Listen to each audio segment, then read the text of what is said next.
Hello everyone, welcome to my channel. और तो कैसे हैं आप सभी लोग। तो जो आज की मैं ये वीडियो बना रहा हूँ वो बेसिकली ये है कि जो भी हमारी इनकम टैक्स की रिटर्न्स, अब जो हमारा प्रीवियस फाइनेंशियल ईयर था 22-23, उसकी रिटर्न्स जानी शुरू हो गई हैं। और इंडिविजुअल के केस में 31 जुलाई 2023 है। तो हमारे कौन से ऐसे इंडिविजुअल्स हैं जिन्हें ये इनकम टैक्स की रिटर्न फाइल करना मैंडेटरी है, और कौन से ऐसे इंडिविजुअल्स हैं जो हमारे अगर ये इनकम टैक्स की रिटर्न फाइल नहीं करते हैं तब भी उन पर किसी भी तरीके की पेनल्टी और लेट फीस एप्लीकेबल नहीं होगी।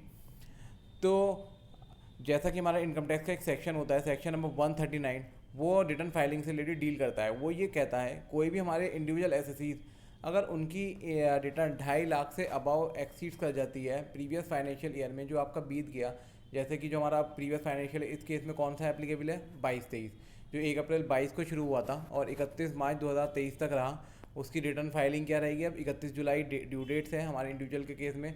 तो ये पूरे फाइनेंशियल ईयर में जिसकी टोटल इनकम एक्सीड्स कर जाए 2.5 लाख से ऊपर, तो उसे अपनी इनकम टैक्स की रिटर्न फाइल करना मैंडेटरी है।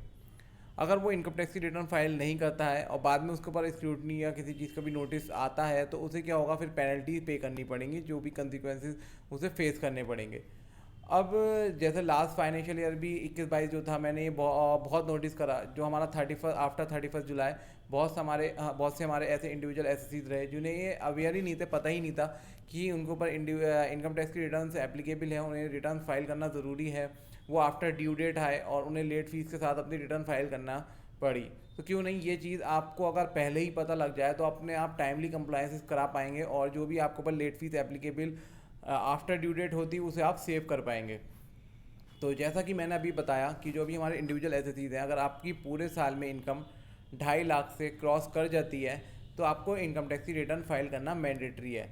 अब होता क्या है, बहुत सारे ऐसे एसएससीज ये सोचते हैं कि 5 लाख तक कोई भी टैक्स आपको ऊपर एप्लीकेबल नहीं है, तो आप 5 लाख तक इनकम टैक्स की रिटर्न फाइल नहीं करें और आपके ऊपर वो प्रोविज़न एप्लीकेबल नहीं है। बहुत सारे हमारे एसएससीज ये सोचते हैं, बट ऐसा नहीं है। 5 लाख तक क्या है, आपको टैक्स की रिबेट मिल जाती है, बट अगर आपकी इनकम 2.5 लाख से अबव क्रॉस कर जाती है तो इनकम टैक्स के प्रोविजन तो आपके ऊपर एप्लीकेबल हो ही जाएंगे।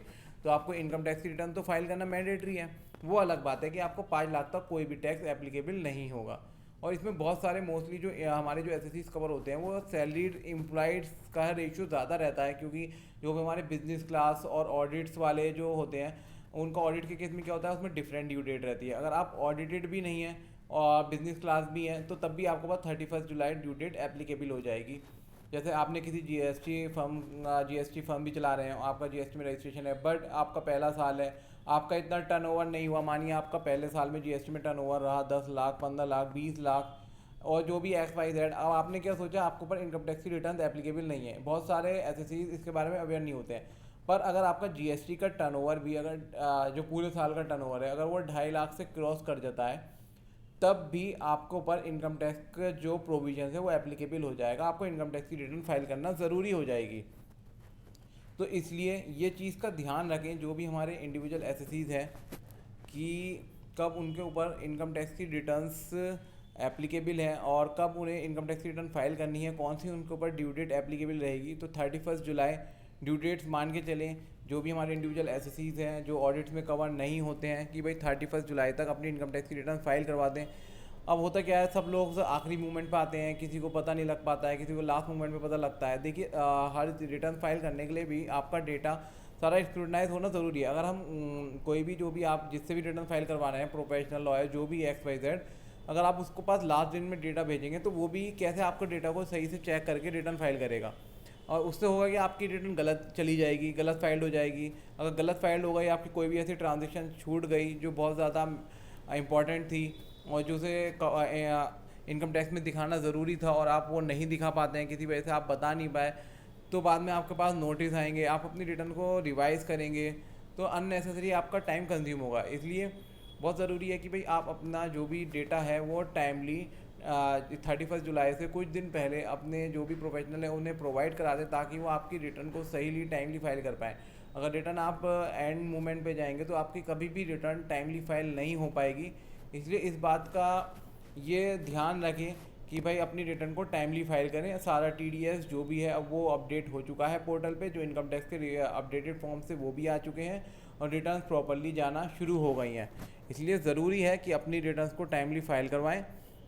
और कंप्लाइंसेस को पूरा करें। आफ्टर ड्यू डेट आएंगे तो लेट फीस एप्लीकेबल हो जाएगी आपके ऊपर, फिर आपको लेट फीस पे ही करनी पड़ेगी, उसमें कोई भी अदर ऑप्शन आपको नहीं मिलेगा। ठीक है, तो आज की इस वीडियो में इतना ही। ये मुझे इंडिविजुअल एसएससीज कवर करने थे जिनको पर 31 जुलाई डेट एप्लीकेबल होती है। जो हमारे अदर एसएससीज बच गए जो ऑडिटेड वाले हैं उनके लिए मैं दूसरी सेपरेट वीडियो बताऊंगा। उसमें बताऊंगा कि जो भी हमारे ऑडिटेड वाले एसएससीज हैं उनके लिए कौन सी डेट एप्लीकेबल होती है, उन्हें किस तरीके से जब अपनी रिटर्न फाइल करें किन बातों का उन्हें ध्यान रखना चाहिए, क्योंकि ऑडिट के केस में बहुत सारी चीज़ें स्क्रूटनाइज करनी होती है, हमें भी चेक करना होता है, रिकनसाइल करना पड़ती हैं सारी चीज़ें, तो वो भी लास्ट मोमेंट पे डेटा लेके आते हैं। इस वजह से ऑडिट्स की रिटर्न भी टाइमली फाइल नहीं हो पाती हैं, और टाइमली फाइल होती भी हैं तो उसमें बहुत सारी गलतियाँ रह जाती हैं। फिर अननेसेसरी प्रोफेशनल्स के ऊपर भी आप लास्ट मोमेंट पे आते हैं, जितना ज़्यादा प्रेशर्स होता है कि टाइमली रिटर्न फाइल करें तो उसमें गलत हो जाती है। तो इसलिए जो भी आपकी ऑडिटर्स वाली भी फाइनेंशियल स्टेटमेंट जो भी आपको ऑडिट्स करानी है, अपनी आईटीआर भेजनी है, वो भी टाइमली भेजें। अब जो भी इसकी ड्यू डेट रहेगी उसके लिए मैं एक अलग से सेपरेट वीडियो बनाऊंगा। आज की वीडियो में बस मुझे यही कवर करना था। तो जो भी आपकी टाइमली रिटर्न्स हैं वो अपने टाइमली रिटर्न फाइल कराएं, अपने प्रोफेशनल के पास जाके डेटा लेके जाएं। Okay, thank you.